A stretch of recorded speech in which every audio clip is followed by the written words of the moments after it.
Assalamualaikum warahmatullahi wabarakatuh. Selamat malam. Jumpa lagi kita pada malam ni bersama dengan saya Zaidi Ismail, jurutera forensik kewangan anda dengan tajuk yang agak istimewa yang sepatutnya ramai daripada kita ambil berat, terutama tentang tajuk ni, tentang landscape perubahan yang sedang berlaku di keliling kita. Bagaimana kita nak mengoptimumkan ataupun nak mengambil peluang yang ada dalam keadaan semasa hari ini.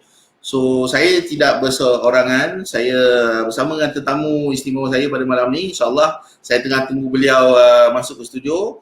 Once everything okay, insyaAllah saya akan jemput beliau masuklah. Tapi sebelum tu, macam biasa, saya nak minta tolong tuan-tuan dan puan-puan yang baru bersama dengan saya pada malam ni, tolong bagi thumbs up dulu kalau dapat dengar suara saya atau dapat tengok video ni dengan jelas. Tolong bagi thumbs up. Okey, bagi saya indikator sikit ataupun tolong komen suara jelas, video jelas, semua okey. Jadi saya tahu tuan-tuan dapat terima siaran saya.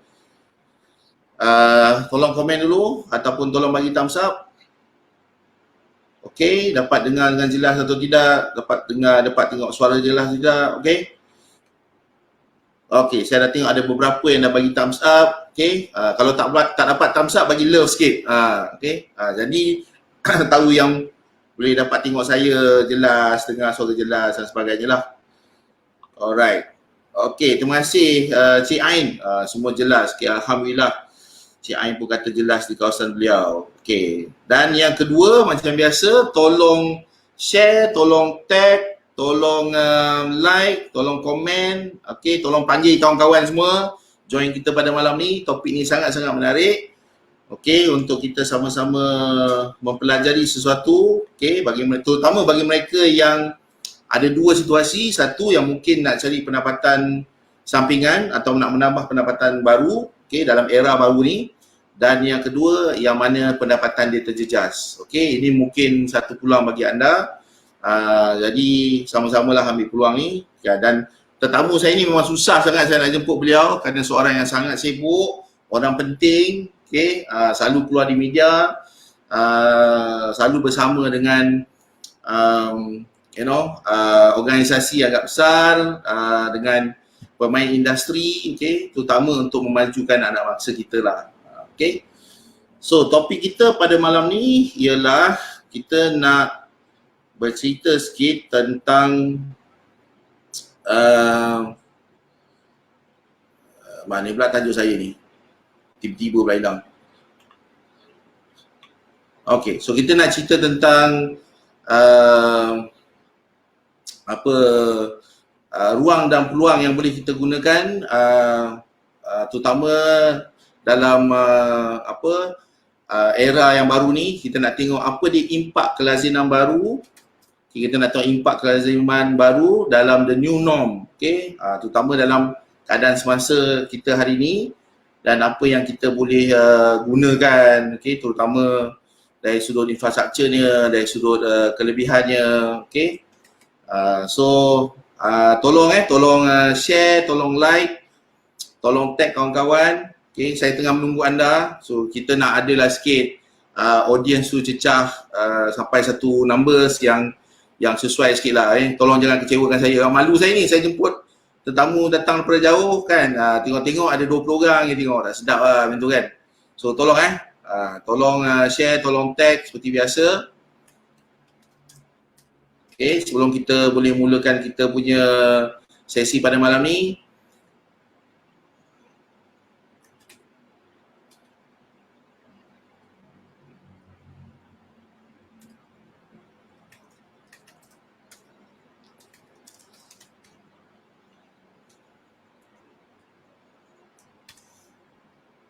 okey, kawan-kawan. Okey, so dah bersedia? Alright, so saya nak jemput, tetamu saya pun dah bersedia. Alhamdulillah. Okey, saya ingin menjemput Tuan Gero Azrul ataupun Cik Muhammad Azrul.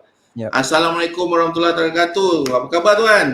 Waalaikumsalam warahmatullahi wabarakatuh. Baik, Alhamdulillah. Apa khabar Tuan Zaidi? Terima kasih kerana sudi bersama dengan saya pada malam ni. So kita berkongsi sedikit tentang tajuk kita pada malam ni, okay, impact kelaziman the new norm dalam era digital ni, dalam PKP ni, impact daripada masyarakat, impact daripada IKS terutama. So harap tuan dapat bersama kita memberi sedikit idea, sedikit kaca mata daripada sudut industri, terutama industri digital lah. Okay, so bagi mereka yang tidak mengenali Tuan Azrul, beliau merupakan Presiden PUIM ataupun Persatuan Usahawan Internet Malaysia, okay, yang bergerak agak agresif sejak beliau ambil alih tampuk pimpinan. Okay, so kita bersama dengan beliau. So untuk bincangkan tentang topik malam ni. Terima kasih Tuan. Sama-sama. Teruskan. Okay, so Tuan boleh cerita sikit latar belakang Tuan sendiri dan PUIM secara umum dia? Secara umumnya sebenarnya Persatuan Usahawan Internet Malaysia ni kita tubuhkan pada 2010 lah. 2011 baru kita dapat daripada Registrar of Society. So kita didaftarkan bawah Registrar of Society. Pada awalnya saya dapati saya boleh lihat sebenarnya dalam local scene ataupun dalam senario tempatan pada 2006-2007 banyak sebenarnya usahawan-usahawan Melayu sebenarnya yang bagus menggunakan teknologi semasa, terutamanya digital sebenarnya.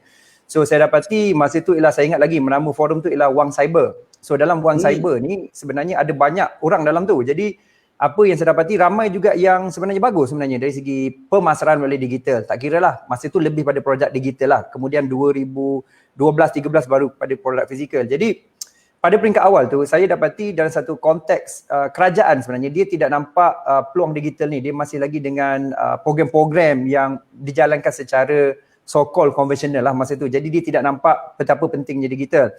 Jadi kita membuat persatuan adalah kerana untuk sebenarnya boleh komunikasi dengan kerajaan yang kita ni wujud kan. Bukannya saja kita ni orang yang suka hati je buat kerja sama sendiri je, freelancer dan sebagainya. Jadi untuk beritahu kewujudan tu pun ambil masa sebenarnya. Jadi pada 2014 alhamdulillah bila mantan kita punya Perdana Menteri dia mengumumkan internet ekonomi, jadi barulah start orang macam saya acknowledge, saya recognize yang sebenarnya bisnes online ni betul. Bukannya cari-cari orang ke, scam-scam orang ke, melabur ke. Jadi dia ingat bisnes online tu macam tu kan. Jadi kita banyak terlibat dengan agensi kerajaan lah, tambah-tambah sebelum 2014 tu dengan MDEC dan sebagainya untuk buat dasar-dasar polisi terutamanya dalam e-dagang. Itu sikit sebanyak lah. Secara ringkas asal usul dia. Okay. So sangat-sangat menarik.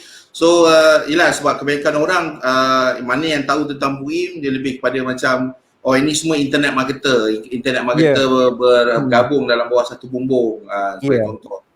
Okay, so kalau tuan segi lihat keadaan sekarang yang kita hadapi, terutama dalam tempoh PKP ni, ini kita dah sebulan, dah masuk sebulan setengah, ada ura-ura mungkin dilanjutkan lagi sampai raya dan sebagainya. Allah alam lah, kita tahu, kita tunggulah apa perkembangan seterusnya. Tapi kita sini nampak banyak kesan terutama pada IKS, masyarakat bila berlakunya perkara macam ni. Terutama mereka yang masih mengamalkan old school lah dengan tadi, yang belum lagi ke digital. So macam mana PUIM dapat membantu dalam senario kita hari ni? Dia dalam satu sudut lah kita kena tengok iaitu data dulu lah. Jadi data tu maksudnya dalam tempoh PKP ni kita ada banyak sekatan. Satu terutamanya dari segi jarak perjalanan, dari segi tempoh masa kita di luar disebabkan isu-isu COVID-19 lah. Dan keadaan ekonomi memang sangat teruk seperti yang dimaklumkan oleh IMF, International Monetary Fund. Di kita lebih teruk depression kita berbanding dengan 1930-an punya depression. Pasalnya dia saling berkait, bukan saja pandemik tetapi plus dengan kegawatan ekonomi lah. Jadi apa yang berlaku ialah banyak syarikat-syarikat juga terpaksa ditutup. Pasalnya ialah mereka sebelum ni melayan ataupun beri servis dan juga produk dalam bentuk yang sebagai contoh sebanyak jumpa high touch ataupun kita banyak berdepan tapi bila berlaku macam ni banyak lagi bisnes yang terpaksa ditutup. Jadi secara tak langsung memaksa mereka sama ada berubah ke arah digital ataupun nombor dua ialah menukar model bisnes kepada produk-produk berlainan. Kita boleh lihat usahawan kosmetik fokus kepada hand sanitizer sebagai contoh kan, ataupun face mask dan sebagainya. Kita boleh lihat juga model-model sebelum ni seperti contohnya personal shopper yang membeli di supermarket, pasar raya dan sebagainya juga mula terbentuklah dengan logistik juga meningkat. Tapi pada yang sama juga kita tengok kalau yang terlibat dengan teknologi dan juga logistik sebenarnya makin meningkat bisnes tu. Dan kita boleh tengok saham-saham terutamanya di US terutamanya lah, kalau yang melibatkan teknologi memang meletup, termasuk juga yang kita sedang gunakan ni dalam komunikasi meletup-letup. So apa yang saya nak bagi tahu keadaan ni lah, ini data kan, ini data. Secara tak langsung kita juga kena tengok iaitu dari segi pihak kita punya end consumer. Maknanya pelanggan sedia adalah kita lah, macam saya, Tuan Zaidi dan juga kawan-kawan kita yang kat luar sana. Jadi apa yang saya boleh kata ialah perubahan dua perkara utama secara drastik. Satu dia dipanggil work from home kan. Jadi ada lagi perniagaan-perniagaan yang work from home. Jadi pada masa sama juga bila work from home terdapat isu-isu berlainan. Sebagai contoh ialah untuk bekerja di rumah, selalunya dekat rumah ni kalau suami pergi kerja, isteri kat rumah, anak pergi sekolah, isteri je seorang tinggal kan. Ini semua orang ada kat rumah. Jadi nak bekerja tu jadi struggle. Jadi ada gangguan kan. Jadi kita tengok kat situ satu sudut. Nombor dua ialah anak-anak dulu biasa kat sekolah, kat rumah. Jadi cuba bayangkan kan seorang yang berkeluarga, ada anak 2-3 orang tetapi ada satu device atau satu laptop je. Yang itulah yang nak buat kerja sama-sama isteri, yang itulah juga untuk lagi satu learn from home kan. Jadi antara statistik yang saya dapat, cikgu di Malaysia daripada Google dan ada orang share pada saya adalah kita di Malaysia paling aktif menggunakan learn from home melalui online dan sebagainya, contohnya Google Classroom dan sebagainya. Jadi bila penggunaan ini meningkat, jadi anak-anak tu juga perlukan device lah kan. Jadi kita dapati sebenarnya masalah kekurangan device, masalah juga akses, ini belum lagi yang mereka di luar bandar. Apakah nasib orang luar bandar? Kalau kita di dalam bandar sebagai khususnya ialah kita ada internet sebagai contoh, kita ada Unify, kita ada juga mungkin streaming dan sebagainya. Kalau luar bandar ialah kekangan. Satu ialah kekangan dari segi infrastruktur, nombor dua ialah kekangan dari segi data lah kan. Ada handphone je, 1 gig je. Lepas tu nak work from home lah, learn from home memang tak dapat lah. Jadi secara tak langsung berlaku jurang. Satu laptop tu lah nak kerja, satu laptop nak belajar, satu laptop anak nak main. Jadi laptop isteri pun nak masuk WhatsApp group kan. Isteri pun nak masuk WhatsApp group dan macam betul tuan. Jadi ini sebenarnya implikasi kepada the new norm sebenarnya, aplikasi kelaziman baru. Jadi kita tak biasa kan. Sekarang ni kita nampak juga macam exercise secara online kan, semua secara online. Even Tuan Zaidi pun membuat satu program di mana 5 kali seminggu untuk online kan, untuk memberi education dan juga untuk bagi kesedaran pada kawan-kawan yang dekat luar sana dan juga saling bertukar pandangan lah. Jadi kenapa saya bagi data ni, kita berbalik pada impact pada PKS, maksudnya PKS kan ataupun IKS, industri ataupun perniagaan kecil sederhana ataupun SME tadi, sama ada mikro ataupun mikro, dia perlu menyedari ialah berubahnya pelanggan sekarang disebabkan tekanan ni, dan berubahnya juga ialah polisi-polisi kerajaan. Contohnya kerajaan telah memberi iaitu pakej rangsangan ekonomi. So kenapa dia bagi pakej rangsangan ekonomi adalah disebabkan untuk supaya ada berbelanja lah, tidak ekonomi tak ada kan. So jadi apa yang berlaku adalah ada pakej prihatin. So pakej prihatin pada isi rumah sama ada bujang atau berkeluarga, dan juga pakej prihatin untuk PKS kan. Cuma masalah pakej prihatin PKS ni pula dia bagi kesan dekat sini, mereka yang pernah terlibat dengan LHDN sahaja. Apa yang jadi dengan orang-orang yang baru nak berniaga kan, yang tak pernah bayar LHDN dan sebagainya. So ini lebih ramai sebenarnya satu sudut. Mungkin dia bekerja sebagai freelance, mungkin dia sebagai solo entrepreneur, dia masih lagi dalam keadaan dia lepas tu kena impact. Dan kalau setakat 2-3 tahun saya rasa jaranglah yang boleh membayar dengan baik. Maksudnya dia sendiri pun sedang struggle mencekik kewangan dia dari segi perniagaan dan sebagainya. Dengan kata lain, government pun tak ada data mereka-mereka ni sebab mereka pun belum lagi mendaftar kan. So dia tak ada dalam apa database LSDN, tak ada dalam database SSM. So dia dengan kata lain macam Makcik Kiah yang tepi jalan tu lah kan. Dia tapi Makcik Kiah tu dalam SSM tak ada, LSDN tak ada. So dia memang tak dapat bantuan lah. Susah. Betul. Susah. Jadi data ni kena ada lah tadi bila tuan sebut apakah kesedaran PKS. So PKS ni maksudnya kena sedar data ni dulu, baru dia boleh membuat analisa yang baik, kaji selidik yang baik untuk dia tentukan produk jenis apa, delivery macam mana, contoh macam mana dan sebagainya. Dan kita kena cuba juga ialah buat kajian kan. Contohnya apa yang berlaku sekarang ni, kita tengok isu lockdown isu kita masih lagi partial lockdown kan. Kita tidak drakonian drakonian tu maksudnya walau macam mana pun kau sakit pun kau duduk kat rumah kau kan, tak boleh keluar kita langsung. Tak ada ni langsung kan. Jadi kita tengok di India, kesan di India apa yang kita lihat adalah ramai lagi yang mati kebuluran berbanding mati sebab COVID disebabkan lockdown. Jadi apa yang berlaku ialah mereka terpaksa lift kan dia punya lockdown lah kan, supaya mereka ni boleh bekerja dan sebagainya. So apa yang kita nampak impact implikasi kat situ ialah secara tak langsung, contohnya kalau di Malaysia itu orang asli kan, penjual barang-barang segar contohnya. Mungkin berada di Gua Musang, mungkin berada di Cameron Highland, even mungkin di sekitar, contohnya saya di Seri Kembangan ni, di sekitar contohnya Nilai ataupun di Hulu Langat dan sebagainya. Jadi kita dapati mereka ni terputus dari segi bukan saja bantuan, mereka tak ada data tetapi mereka ada hasil tapi tak boleh nak jual, pasalnya nak pergi macam mana sebab logistik siap 10 km kena tahan, 10 km kena tahan kan. Jadi ini sebenarnya kekangan lah. Jadi saya berpendapat sebenarnya sebelum kita kata PKS ni patut ambil kefahaman ataupun individu patut ambil kefahaman untuk ambil bersikap proaktif untuk dapat perkara ni, dia perlu faham maklumat dia dulu kan. Cuba tengok macam mana dan sebagainya. Jadi satu ialah perubahan yang berlaku ialah digitalisasi lah. Jadi nak tak nak pun mesti mendigitalkan diri. Kalau dulu tak pernah ada borang online, kena ada borang online. Kalau dulu mungkin servis yang tak sesuai, dia kena sesuaikan. Kalau dulu dia adalah usahawan kosmetik tersohor, let's say kan, jangan malu jual petai.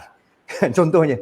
So jadi apa yang saya maklumkan ialah dia kena berani berubah lah. Jangan kita cuba survive dengan bisnes kita, tapi kita cuba bisnes yang berkaitan dan lebih terperinci supaya kita dapat jana lah pendapatan, dan pada saya rasalah, pada hemat saya lah lebih kepada kelangsungan hidup lah, bukan kepada untuk macam nak jadi kaya ke dan sebagainya sekarang ni. Saya rasa waktu sekarang ni lebih kepada nak survive, bukan kata nak try.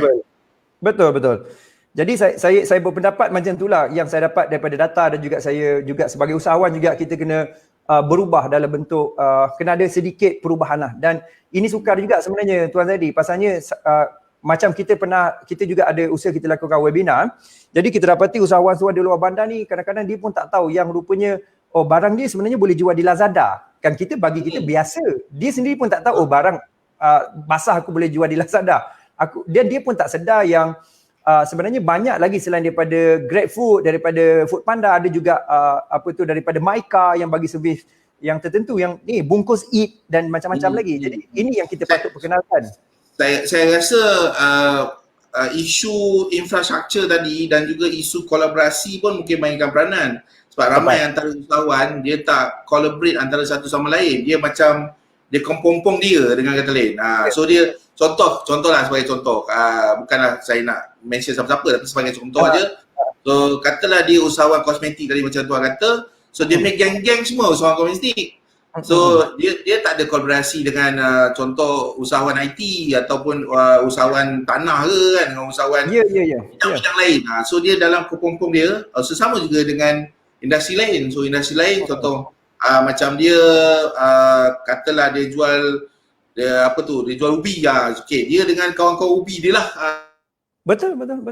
Dengan lain ni berlaku, kita tak ada holistiknya ekosistem yang boleh menghubung antara satu sama lain dan mungkin boleh buat share infrastruktur dan sebagainya. So saya diberitahu yang PUIM ada certain program dalam tempoh sekarang ni yang boleh membantu bagi mereka yang sama ada baru nak mula ataupun yang sekarang ni yang terjejas ataupun yang memang dah established tapi tak tahu hilang punca arah. So boleh tuan kongsikan sikit tentang program baru ni? Dia program kita ni dimulakan sekarang ni persatuan kita bekerja rapat dengan Malaysia Productivity Corporation lah. Jadi kita bekerjasama sejak tahun lepas dan tahun ni mereka pergi kepada digital khususnya untuk bantu usahawan-usahawan lebih produktif. Bermaksud produktif ialah menjana pendapatan lah. Mana mendapat revenue, pekerja juga dapat diteruskan bekerja dengan juga maksimum mungkin lah dengan hasil yang dia buat dan juga perolehi.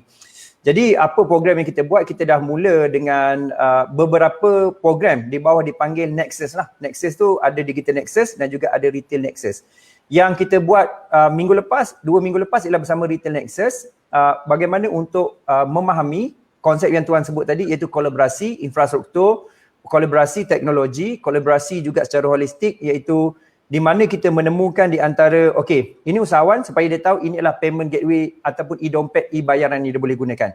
Kan, jadi mereka yang e-dompet, e-bayaran ni seperti contohnya ialah Boost, Pay dan sebagainya, mereka datang dan kongsikan ini adalah tawaran tertentu. Inilah kerjasama kita dengan kita ada juga pertolongan untuk PKS yang kita berikan. Jadi baru mereka tahu dan kita terus connect mereka dengan Boost. Maknanya bukan sekadar kita mengadakan webinar tetapi kita sebenarnya nak kolaborasikan antara mereka. Kita jadi facilitator untuk kolaborasikan dengan mereka.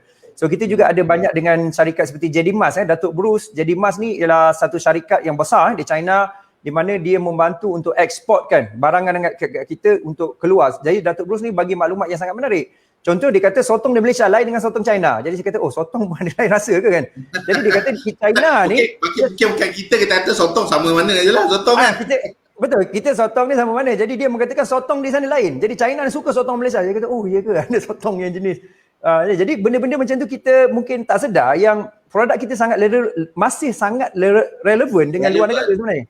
Jadi kita tidak faham kan pasal kita tidak dalam industri. Jadi bila Datuk Bruce ni menerangkan apakah bentuk produk ini, jadi semua orang, oh iya ke? Oh rupanya aku boleh jual. Oh rupanya ada permintaan. Aku ingatkan siapa yang nak kan?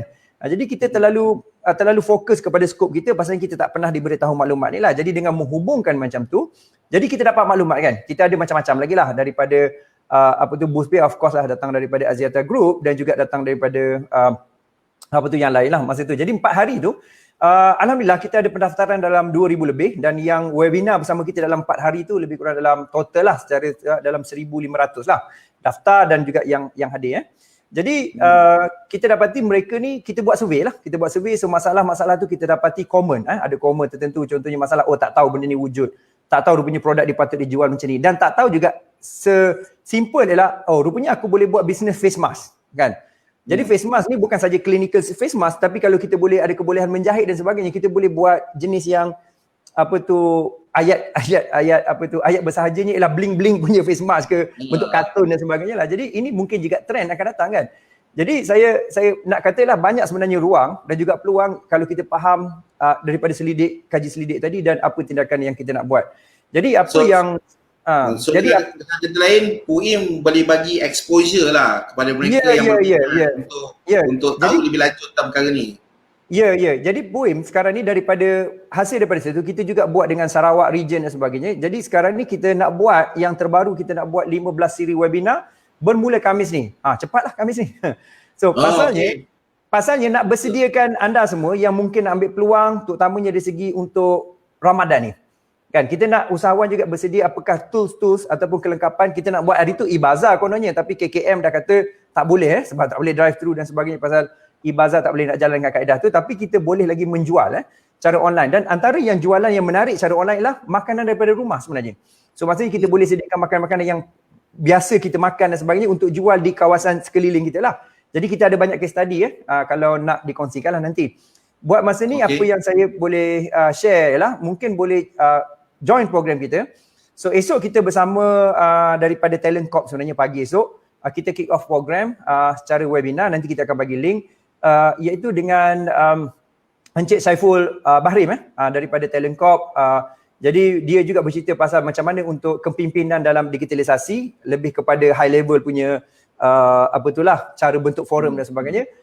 Lusa Khamis kita akan start kick off dengan 3 perkara utama, iaitu pasal kita akan fokuskan kepada production, siapa yang dalam bidang production, maknanya manufacturer ataupun membuat bahan-bahan mentah ataupun mengeluarkan. Nombor 2 lah kita akan gabungkan dari segi logistik, maknanya mereka yang bawa kepada pengeluar, kepada logistik, kepada end customer. Dan kita last kali kita akan ada juga pemasaran. So kita ada 3 topik utama, iaitu logistik, dan juga kita ada juga iaitu topik pemasaran, dan juga kita ada topik untuk production. Jadi kalau anda yang contohnya dalam bidang production kan, tak kira lah mungkin buat mi ke ataupun mengeluarkan barang-barang yang tertentu dari segi production, ini tempat sesuai pasal kita akan kenalkan dengan mungkin you perlukan logistik yang berbentuk runner, bentuk delivery apa. Jadi kita bawa orang ni terus connect kat situ on the spot, on the dot. Jadi maknanya kita dia macam sesi matching, macam business matching lah lebih kurang. Macam business matching, kita akan online bersama tu. Jadi kita semua peserta ni akan hadir dan dia akan dapat maklumat terus dan terus boleh bekerjasama dengan konsep tadi lah, business matching. Dan kita juga, jadi siri ni 15 siri, kita buat satu session 3 siri. Kan 3 siri. So kita gabungkan di antara production, kita gabungkan di antara marketing, kita gabungkan dengan logistik tadi untuk siri-siri tertentu lah. Selama 5 hari kita ada Khamis, Jumaat dan juga Isnin, Selasa dengan Rabu. Jadi kita bagi gap 2 hari lah sebab awal puasa kan mungkin perlu persediaan dan sebagainya. So tuan yang program yang tuan mention ni program berbayar ke, program macam mana ni? Program ni adalah program 100% percuma. Kan dia sebenarnya diberikan khas oleh sebenarnya ditajalah oleh Malaysia Productivity Corporation di bawah Digital Productivity Nexus kita. Kita tu maksudnya ini kadang-kadang ramai orang tak tahu yang Terutama dia kalau macam disebut government lah, selalu kita kata macam alah kerajaan tak tolong ke, kerajaan tak tolong ke. Masalahnya bukan kerajaan tak tolong, ada banyak sebenarnya program ataupun modul macam ni. Cuma kebanyakan orang, satu dia tak cari, nombor dua mungkin marketingnya tu kurang, jadi orang pun tak apa tahu. So ini antara kaedah dan cara kita lah nak war-warkan pada masyarakat, terutama bagi mereka yang tak tahu pun benda ni ada. Jadi siapa yang menonton pada malam ni, ambil peluang ni, bukannya senang. Selalunya program macam ni kena keluar duit ribu-ribu. Saya tahu sebab ada antara program macam ni yang pernah saya masuk, memang kena bayar ribu-ribu. Jadi ambillah peluang ini kan. Bukan untuk siapa, untuk diri anda, untuk keluarga dan juga mungkin untuk bisnes anda dan pekerja anda. Okay? So tuan nak kongsikan something ke dekat skrin ke apa? Saya pun tak sure. Boleh, terima kasih tuan. Okey, saya akan kongsikan pada skrin sekejap. So saya ada bagi link kat situ, yang kat situ dekat Jurul Azrul tu. Jadi saya akan share skrin sekejap untuk anda semua lihat. So bila klik link tersebut, akan dapati ialah kita ada tempat pendaftaran kita lah. Okey, saya akan onkan balik supaya boleh nampak sikit sebanyak. So inilah program usahawan bangkit, bangkit dari segi tekanan-tekanan ekonomi ni. Jadi kita sebagai usahawan ni boleh tengok kat sini. So daftar secara percuma sebanyak 15 siri lah. Okay, so boleh tengok ini adalah program-program yang kita jalankan. Jadi pada yang sama juga, dekat sini bila klik daftar kan, kita akan bermula daripada 1 hari lagi. So boleh daftar terus untuk ke semua hari. Maknanya daftar sekali untuk ke semua hari. Schedule webinar, tekan register all date dekat sini. Kan, tekan register all date. Jadi terus boleh daftar lah. Jadi selepas register kan, akan automatik terus email akan bagi tahu terima kasih banyak dan kita akan mulalah. So maksudnya akan ada perkara-perkara yang boleh bantu anda. Dan kat sini ada bahagian survey. So apa topik, minat dan masalah, tolong tuliskan kat sini. Pasal maklumat ni kita terus bawa kepada MPC lah. Maknanya government secara direct. So lepas daftar percuma saja dan akan dapat email, sistem akan uruskan semua apa yang sesuai lah. Jadi apa yang saya nak tekankan kat sini ialah pergi kepada link yang saya bagi tadi. Kan, link kepada yang saya bagi tadi dan boleh terus pergi kepada kita punya event.webinarjam ataupun puim.my/gobig. Mungkin Muaz boleh tolong tu, saya nampak Muaz ada dekat atas talian tu, mungkin boleh kongsikan dekat situlah. So ini sangat membantu. Pasal apa? Bukan saja membantu, dia akan kelangsungan akan diteruskan kerana bila anda je daftar secara ini dia 100% percuma. Mana-mana program yang kita terlibat PIM khususnya yang memberi manfaat, kita akan panggil terus kan. Jadi satu sudut ialah rantaian maklumat tu kan, information disseminations, kita disseminate information tu lebih cepat. So anda boleh terus dapatkan maklumat terus kan. Jadi apa nak take charge dan sebagainya. Termasuk juga isu-isu. Isu-isu contohnya ialah PKS. Kadang-kadang ada package prihatin untuk PKS, you rasa tak sesuai, you rasa macam okey, tak kena dengan bisnes dia ada. Jadi kita juga bekerjasama jugalah dengan Dewan Perniagaan Melayu Malaysia. Mereka buat survey, jadi kita boleh hantarkan survey tu dan kita bantu dalam bentuk ialah maklumat tu kita boleh bawakan ke atas lah. Jadi itu tugas persatuan lah. Kita sebenarnya menjadi facilitator dan yang menarik juga dalam kita punya program nanti iaitu program kita di sini ialah kita akan bawakan pelbagai lagi speaker terutamanya daripada PIM sendiri. Contohnya kita ada jemput Ahmad Zahar, kita ada jemput juga Umar Taib, kita ada jumpa juga Hafiz Mansur. So ada mungkin yang dengan PIM dah familiar, mereka ni saya pun mendapat banyak juga bantu dekat luar sana dan kita panggil juga untuk bantu balik untuk anda secara percuma khususnya. Jadi pakar-pakar ni pelbagai pihak, satu ialah daripada pihak yang ada autoriti, ada expert, satu lagi ada autoriti expert dari segi yang kita nampak mereka jalankan perniagaan, bantu orang lain dan juga anda juga boleh berhubung dengan mereka untuk menjalankan perniagaan seterusnya. Saya rasa itu sajalah untuk program kita ni. Jadi saya nak maklumkan, Muaz pun ada tulis, terima kasih Muaz untuk pendaftaran program 15 siri webinar bersama PUIM, MPC, boleh daftar. Kita fokus kepada production, logistik dan juga marketing dan sangat penting, program tu bukan bentuk ni tau. Maknanya bukan bentuk dari segi macam seminar tau ataupun webinar, maksudnya seminar cakap tak ada, dia bentuk engagement. Maksudnya kita ada siri presentation dalam bentuk 20 minit, lepas tu kita akan minta you aktif dekat situ kan, terus tanya soalan apa sebagainya. Dia macam dia macam yang paling penting ialah audience tu sendiri, attendees tu sendiri kan. Betul. Kita bagi tahu maklumat nak ambil nak turut serta atau tidak kan. Dia sebenarnya nak terus serta sebab program tu ialah bukan buat lepas tu ni kita nak on the spot tu biar ada kolaborasi terus. Itu motif program ni. Okey. So bagi mereka yang ada soalan tentang program ni ataupun apa saja berkaitan dengan the new norm untuk IKS dan masyarakat yang kita bincangkan sekarang ni, boleh tulis di ruangan komen sekarang, insyaAllah Tuan Azrul dan saya sendiri akan cuba menjawab pertanyaan anda. Okey, terutama ini bagi saya ada satu peluang, bukannya selalu dapat, ambillah ini sebagai peluang lah dengan kata lain. So mungkin ini juga merupakan satu titik tolak perubahan baru dalam hidup anda sendiri, bagi mereka yang mungkin baru berjinak-jinak nak cuba-cuba, tak tahu nak pergi mana. So at least kurang-kurangnya ada Persatuan Usahawan Internet Malaysia yang boleh membantu anda. So mungkin boleh memula dengan ikuti program ni dulu, okay. And then lagi satu, siapa nak bagi cuma program yang bernilai ribuan ringgit tapi dapat cuma kena hargailah bila ada orang yang nak bantu kita dengan lain, hargailah usaha-usaha tersebut, okey. Yang kadang-kadang saya ni pun ada jugalah rasa kecil hati, terkilan sikit kan. Kadang bila kita nak buat something ni nak kena glamour je manjangan. So bagi saya tolak tepi lah pasal benda tu. Kalau kita nampak benda tu satu peluang yang baik, betul-betul ikhlas nak tolong, why not, bagi sokongan, so terus serta sekali, kan. Dan lepas tu bila dah masuk program, buatlah betul-betul, janganlah macam kan, macam sambil lalu macam tu, mentang-mentang tak payah bayar kan. So kena ingatlah, sebab di belakang satu program tu ada usaha yang terpaksa dilakukan kan, ada kerja keras yang orang buat. Kalau dia fikirkan pasal dia je, kalau semua kita ni bersifat individualistik, lantak engkau lah kan, ramailah orang kita pun akan mati kat tepi jalan. So ini antara usaha kita lah, yang mana-mana yang boleh, yang ada kelebihan ni, inilah antara usaha kita untuk bantu masyarakat yang mana kita boleh bantu. Okey, terima kasih Tuan sebabkan satu program yang sangat cantik yang bagi saya memberi banyak peluang kepada masyarakat kita, terutama yang nak pergi ke digital ni kan. Okey, sebelum kita pergi ke soal jawab, sebelum saya buka ke soal jawab, just nak ingatkan kepada penonton, kepada yang bersama kita pada malam ni, tolong tulis soalan anda di ruangan komen, okey. Tanya je apa persoalan kaitan dengan topik kita pada malam ni. Okey, so insyaAllah kita akan cuba bantu anda.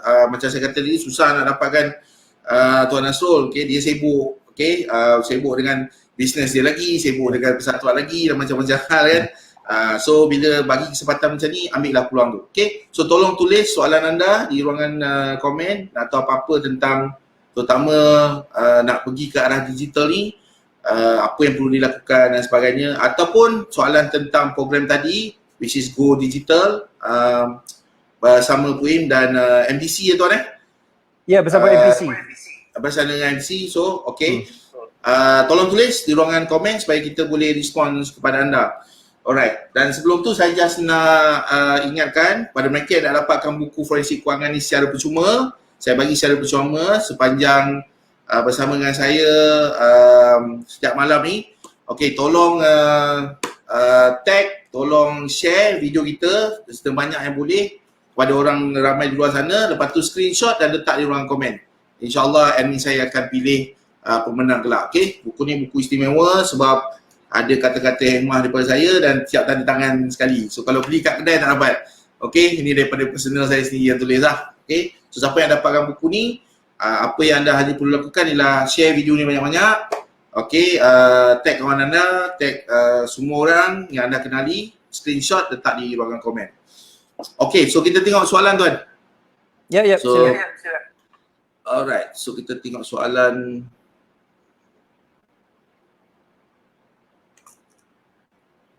Okey, ini ada satu soalan daripada Cik Faiz. Dia kata, kalau orang tak ada bisnes pun boleh sertai ke?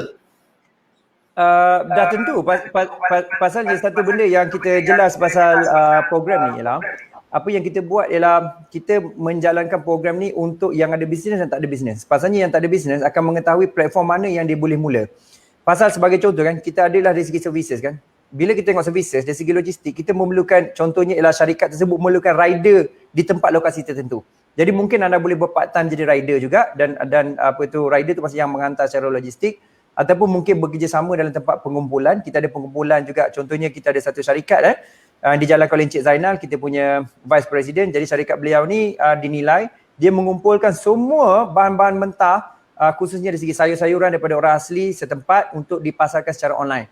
Jadi kita perlukan juga maksudnya anda boleh juga bukan saja menyertai sebagai bukan saja di bisnes tetapi boleh dapat peluang untuk menjana pendapatan. Bersama juga mungkin juga dapat idea untuk menjalankan bisnes yang hampir sama sebabnya lokasi ni berbeza-beza. So boleh gunakan di tempat yang berlainan. Jadi sangat sarankan orang yang tak ada bisnes join.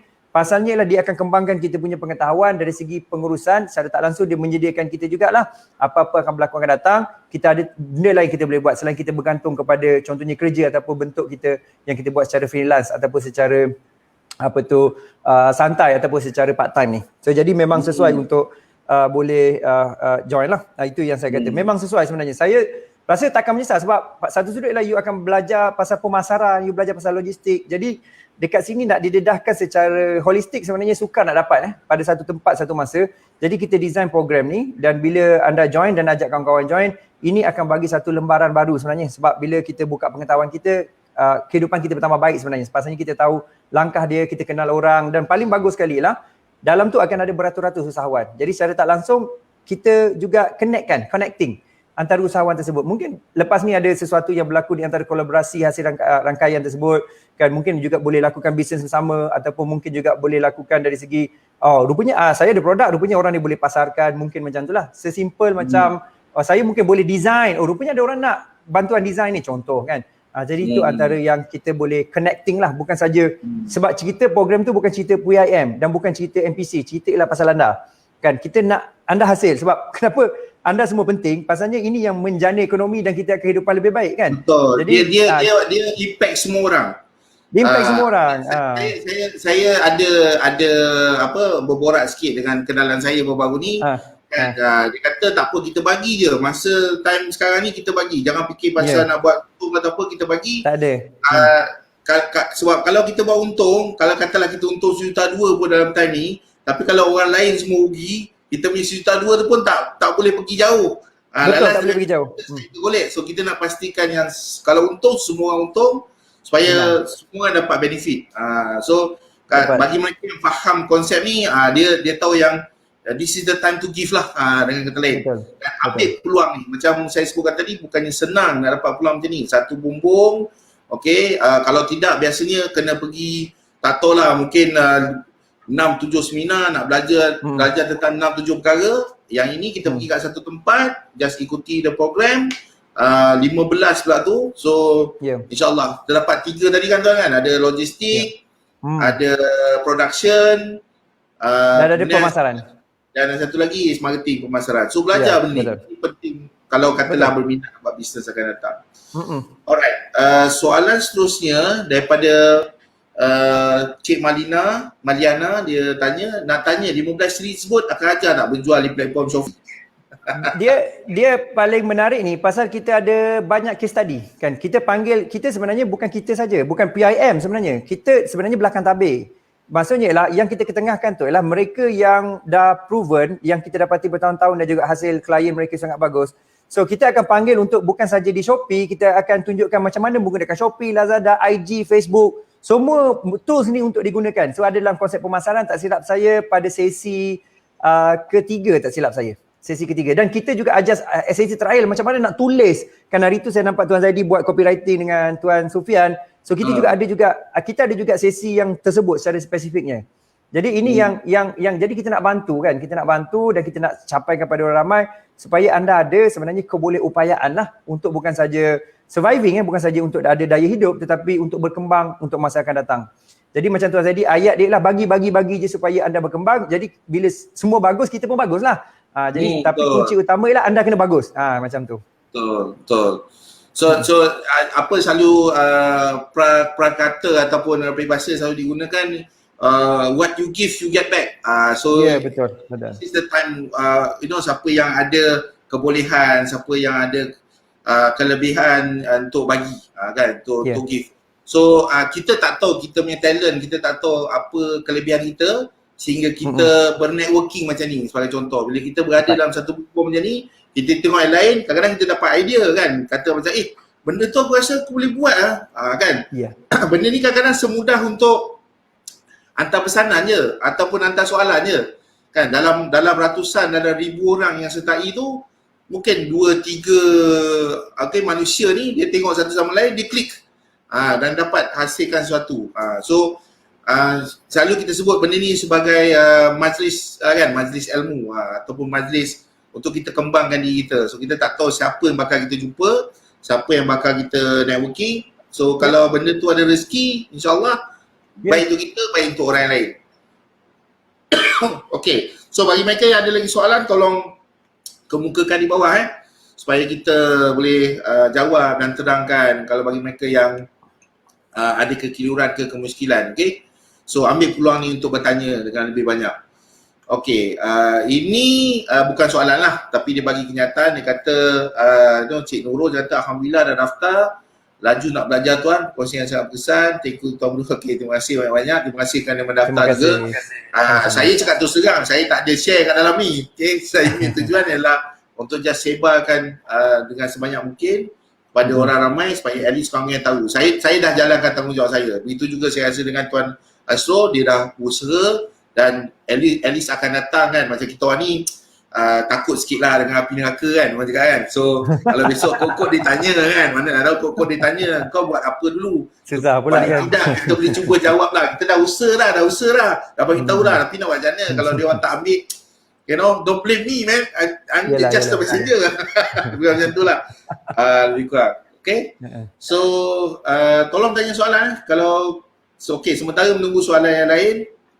Okay, saya mungkin nak tanya tuan tentang okay, selain daripada program yang macam ni untuk PUIM sebagai contoh, dan benda ni selalunya kita kata reaction program lah, sebab kita tengok keadaan sekeliling macam ni, betul kita gembelingkan tenaga dan fikir, oh kita patut buat program macam ni untuk bantu masyarakat. Tapi ada tak program yang berterusan daripada PUIM? Orang cakap apa, you punya program normal lah, yang mana memang setiap bulan ada ke, setiap 3 bulan ada ke, dan rasanya bagi mereka yang betul-betul berminat, yang betul-betul nak lebih tahu lebih lanjut, patut tak mereka menyertai PUIM sebagai ahli, dan ada tak cara kaedah macam mana nak jadi ahli PUIM, cara jadi ahli persatuan? Okay, ada syarat-syarat dia tuan? Baik, terima kasih. Okey, satu ialah satu program yang kita buat khususnya di persatuan, kita dah bermula pada 2011 lah. Pada masa itu ialah ramai yang masih lagi terpinga-pinga pasal online. Alhamdulillah ramai dah mula start bisnes online, dan dulu syarikat kecil lebih besar, pekerja sikit, pekerja rabai. Jadi apa yang kita buat ialah memang program kita berterusan, dan antaranya ialah sebelum sebenarnya isu PKP ni kita sedang bekerjasama dengan SIRIM. Kalau SIRIM ni selalu orang ingat dia pasal helmet je, ataupun sebenarnya SIRIM adalah satu sebenarnya nak dapat stiker hologram. Anda dapat stiker hologram je, orang ada nampak. Sebenarnya orang tak dapat SIRIM ni lah, dia start daripada orang tu kosong, production tak ada sampai di end. Maksudnya lah kalau dulu jual keripik, sampai nak buat labeling, sampai nak buat packaging, sampai nak export, dia ada kan sebenarnya, untuk sebenarnya standard-standard yang tertentu. Jadi ini yang ramai sebenarnya mungkin terlepas pandang lah. Jadi kita ada kerjasama dengan tu, dan kita dah buat program sebenarnya sebelum ni. Cuma lanjutan program tu terpaksa dihentikan oleh sebab PKP ni lah. Tapi pada sama kita masih lagi garap program supaya benda ni boleh berlangsung. Tu antara yang terbaru lah.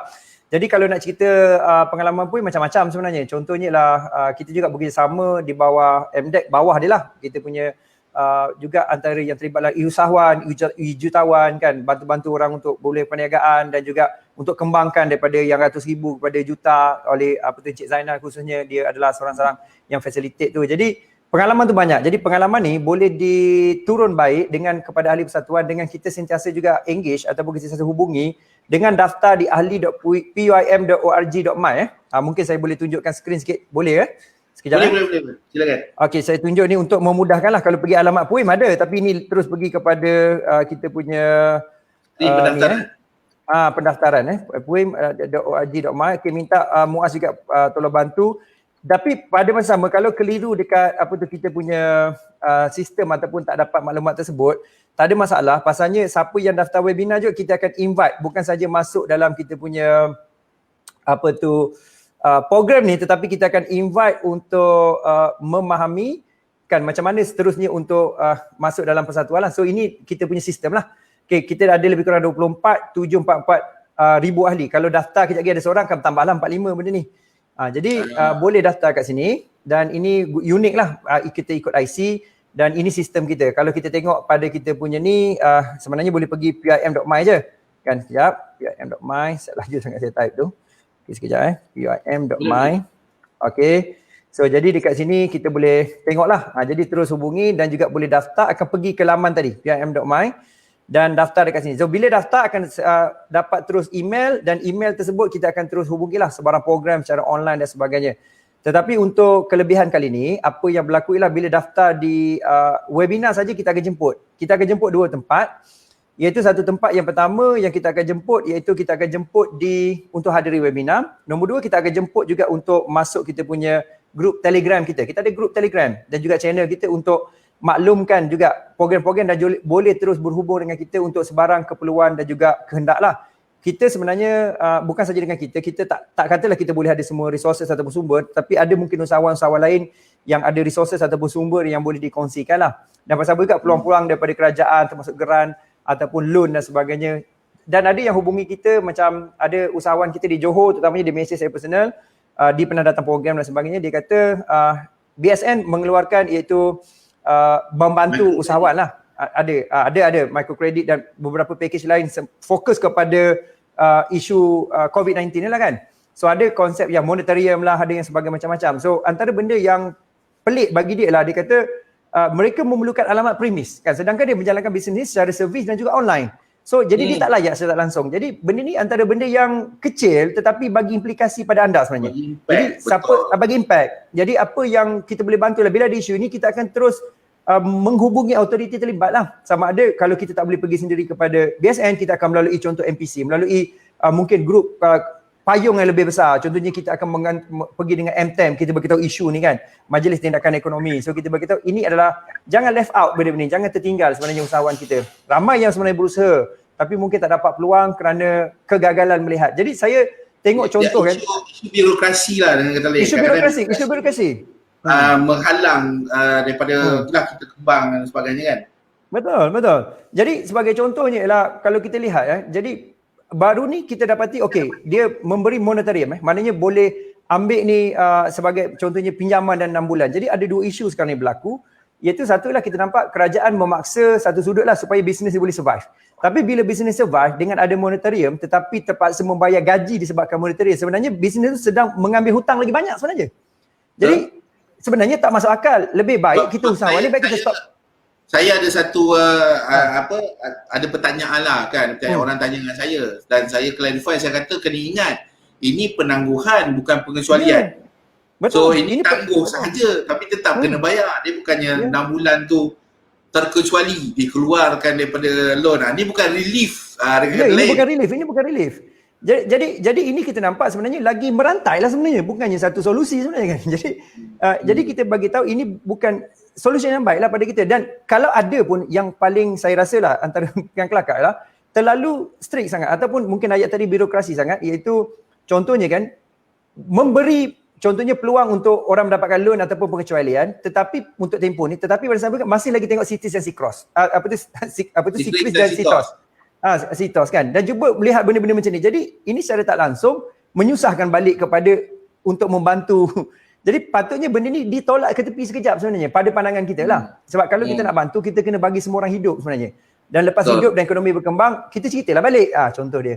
Jadi saya rasa benda-benda ni agak tricky. Tapi pandangan saya secara tak langsung sebenarnya, iaitu mungkin input-input ni kurang sampai lah. Kurang sampai tu disebabkan simple je.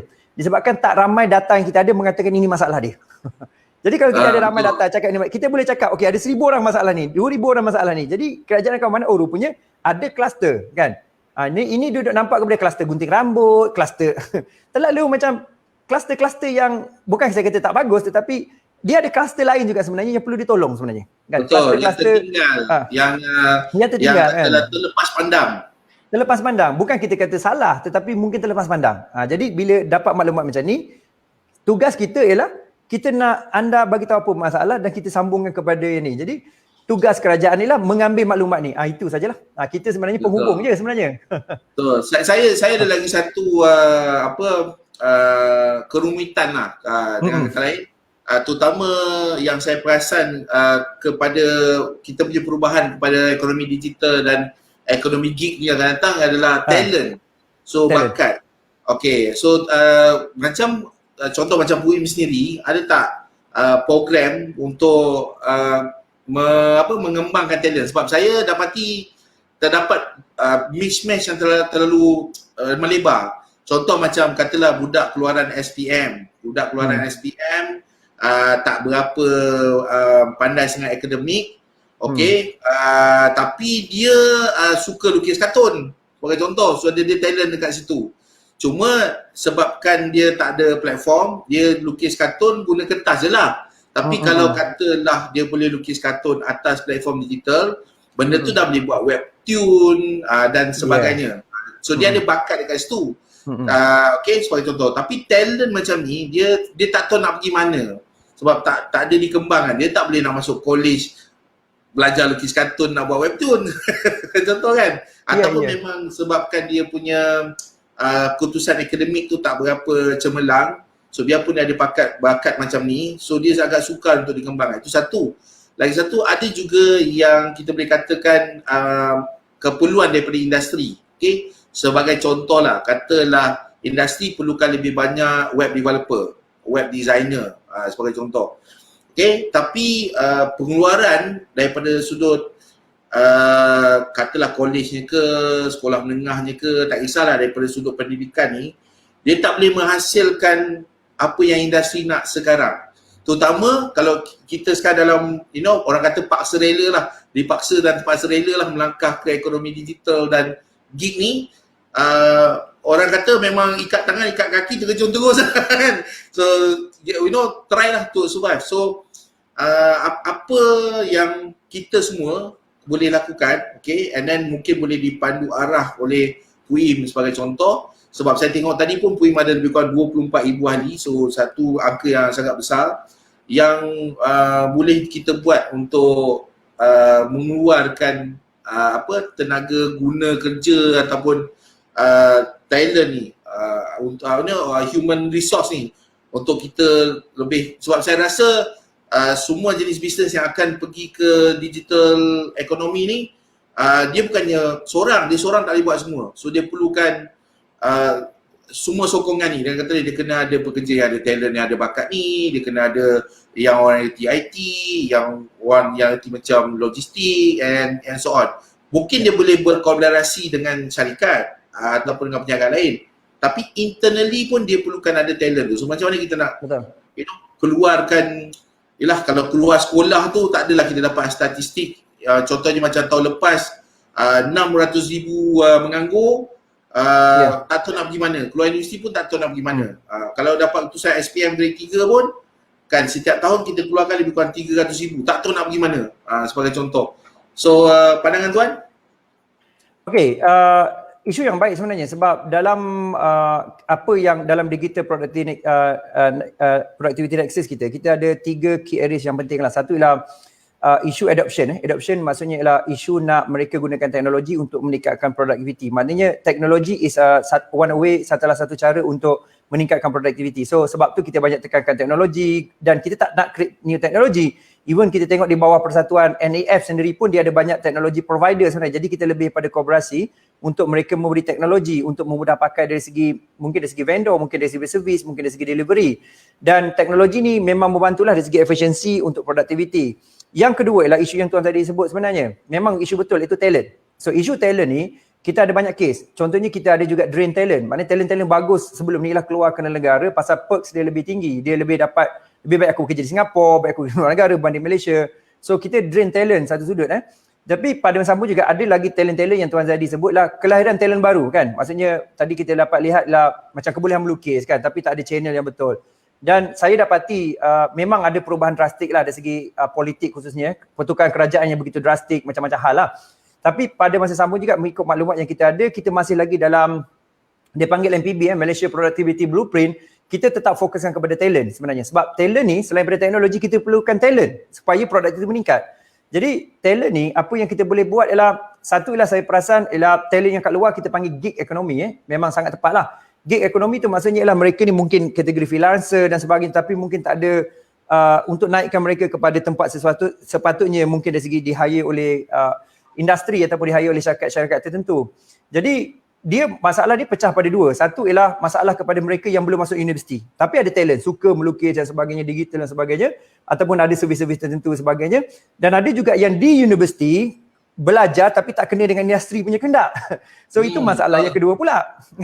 Jadi apa yang kita buat lah, kita ada bridging. Bridging tu maksudnya diilhamkan oleh Profesor Dr. Lau daripada Multimedia University di Melaka khususnya. MMU jadi lah. Beliau, MMU di Melaka. Jadi beliau sebenarnya ada siapa yang di MMU lah khususnya, dan ada dipanggil saya tak ingat ada universiti punya liga ni, dia ada satu nama dia. Mereka sebenarnya mengenal pasti setiap universiti itu talent untuk diberikan kepada syarikat-syarikat tertentu. Jadi sekarang ni sebenarnya dah berlaku matchmaking di antara industri, secara spesifiknya syarikat, dan juga di antara talent yang terbentuk. Jadi talent ni dia belajar separuh apa yang dia belajar di universiti, dan separuh lagi kan dia akan dapat maklumat. Contohnya dia akan 1 tahun, bila kita kata latihan industri ataupun internship, biasanya internship ni dilakukan bila macam 6 bulan saat-saat akhir. Tapi apa yang mereka buat lah, internship tu 2 tahun lebih awal. Jadi bila dia dah train secukupnya, bila dah keluar dia dah cukup talent untuk diserap pada syarikat tersebut untuk menjalankan untuk membantu perniagaan tersebut lah, terutamanya company-company yang besar seperti MNC dan sebagainya. Syarikat kecil pun boleh, tak ada masalah, boleh diserap asalkan ada syarat-syarat tertentu lah. Jadi dari segi universiti dah selesai sebenarnya, cuma mungkin kita tak tahu pasalnya tak ada medan macam ni lah untuk diberitahu kan. Tapi dah ada, dah tahulah. Saya rasa marketing itu kurang. Marketing kurang, masalah marketing kurang. In fact saya, walaupun kita sendiri dalam persatuan pun, kita baru juga tahu sebenarnya. Sebab kita raise up isu ni, jadi rupanya dah ada solution, cuma marketingnya kurang, orang tak tahu. Jadi orang tahu, orang dah tahu hala tuju. Jadi isu matchmaking di industri saya rasa dah mula makin selesai lah. Tak selesai sepenuhnya, makin selesai. Cuma masalah yang left out tadi, yang tak masuk universiti dan sebagainya. So yang mereka ni sebenarnya, apa yang boleh buat lah, kalau kita lihat kalau dari segi contohnya, MDEC ni dia ada konsep dinamakan sebagai e-rezeki. E-rezeki tu maksudnya ialah apa servis, apa you boleh buat, you boleh join kat situ. Yang kedua juga, mungkin yang mereka yang tertinggal ataupun left out ni, sebenarnya ialah patut ambil sebenarnya kursus-kursus yang dijalankan oleh kerajaan. Banyak sebenarnya. Tak just kita banyak, mungkin marah sendiri pun. Contohnya, kita ada satu talent kita ni, dia masa tu zaman pomade. Maksudnya semua orang suka buat pomade dan sebagainya. So dia buat pomade kecil-kecilan. So dia datang program persatuan sebenarnya. Kan dia datang program persatuan dan juga dia pun cakap okey dia keluarkan pomade. Kan pomade dia peringkat awal ialah dia OEM lah. Tapi pada masa sama juga kita bawa dia kepada satu program yang kita bekerjasama dengan MARA, bawa program tu, program development untuk orang-orang muda ni sebenarnya. Belia-belia ni terutamanya. Jadi belia orang muda. Jadi bila masuk ke situ, MARA groom dia daripada packaging, daripada sini bagi latihan apa sepatutnya. Jadi kata kita lihat kat situ, kita tidak melihat sebenarnya ialah you ni masuk universiti tidak, SPM level apa, tak ada dah. Yang penting ialah you ada ciri-ciri keusahawanan kan. Maknanya ada produk, ada kesungguhan, ada bersikap proaktif dan juga sanggup mengambil rintangan. So begitu dah di groom. Sebenarnya ramai sebenarnya ataupun banyak sebenarnya khususnya MARA, khususnya agensi lain, tapi saya rasa ayat tepat lah, mungkin marketingnya kurang. Jadi saluran tu tidak diketahui kan. Saluran tidak diketahui. Jadi contohnya sebab kalau kita tahu biasanya kalau orang sebut MARA mesti nak ambil loan.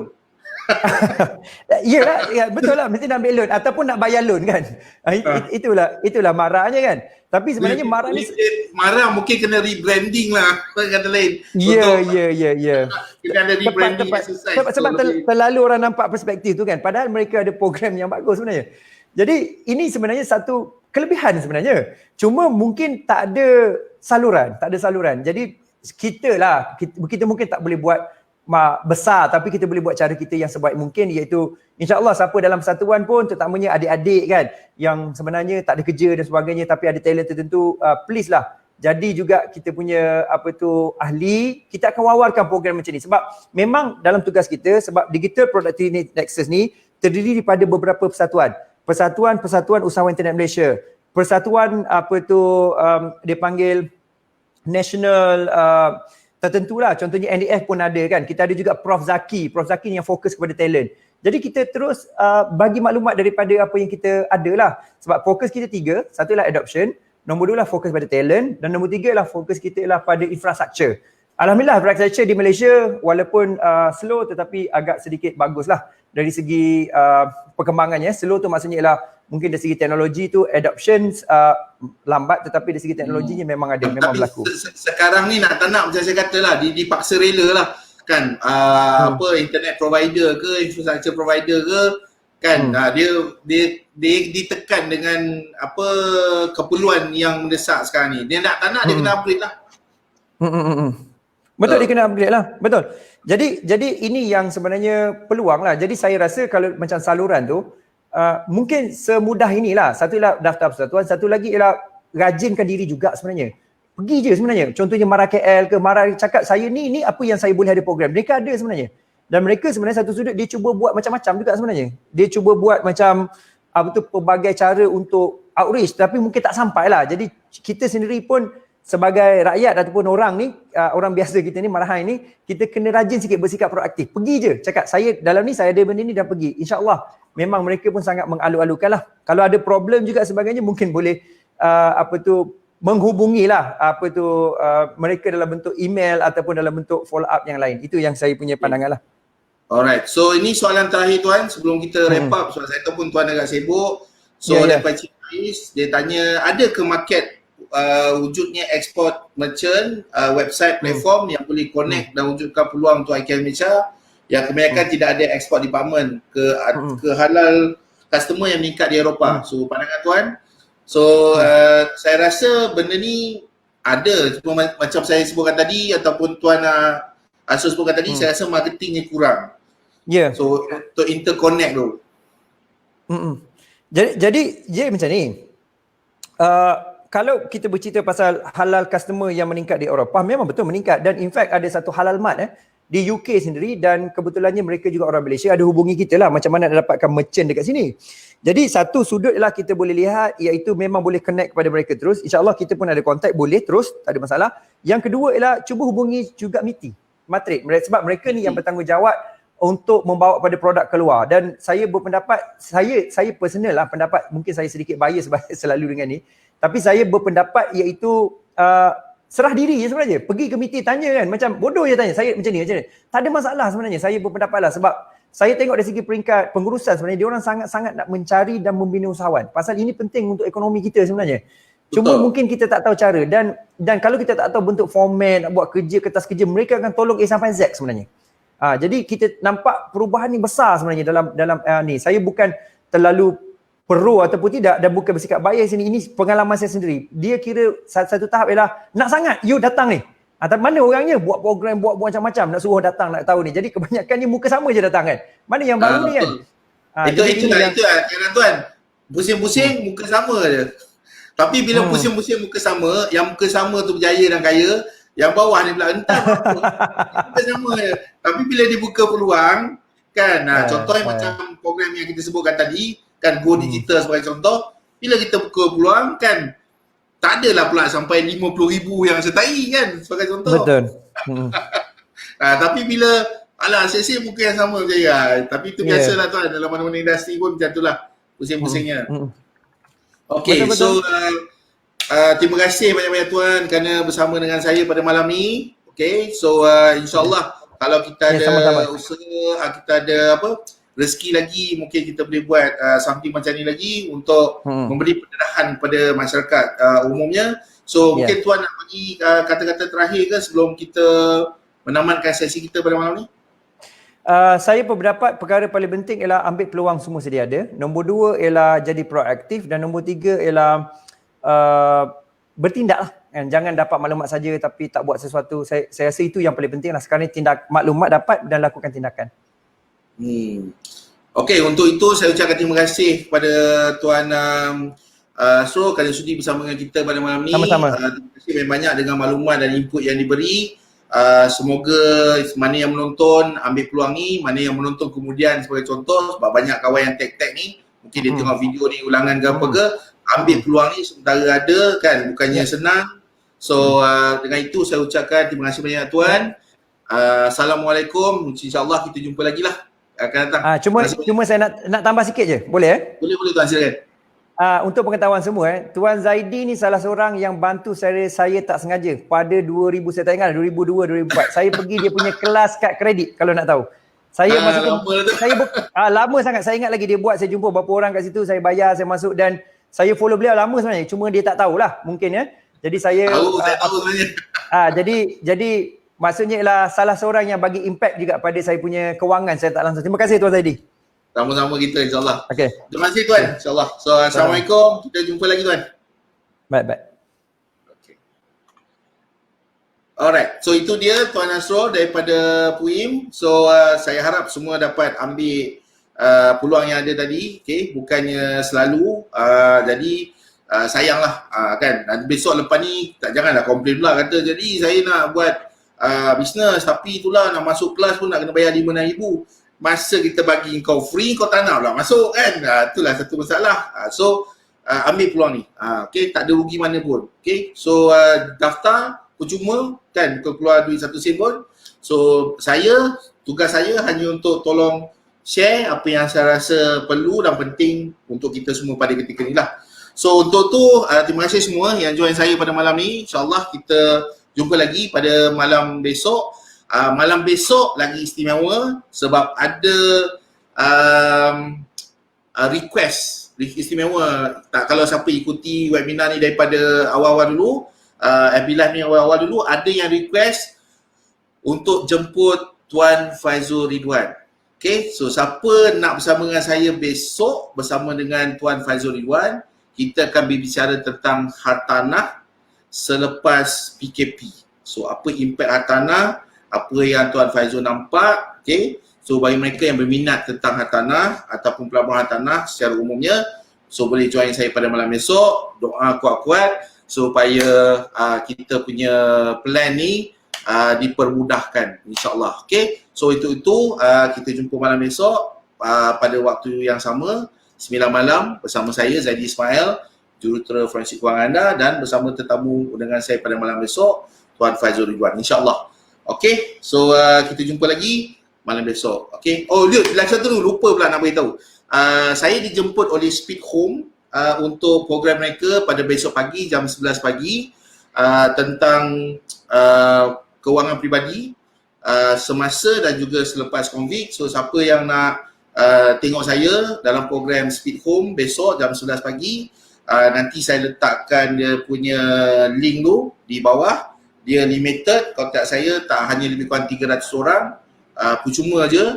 So boleh jumpa saya besok pagi di Speed Home. Okay, tengoklah apa yang dikongsikan. Okay, so kita jumpa insyaAllah besok pagi pukul 11 bersama saya dengan Speed Home, ataupun malam besok jam 9 malam bersama dengan Tuan Faizul Ridwan daripada Far Capital membicarakan tentang pelaburan hartanah selepas COVID. Okay, so kita jumpa lagi malam esok. Assalamualaikum warahmatullahi wabarakatuh. Kita jumpa lagi.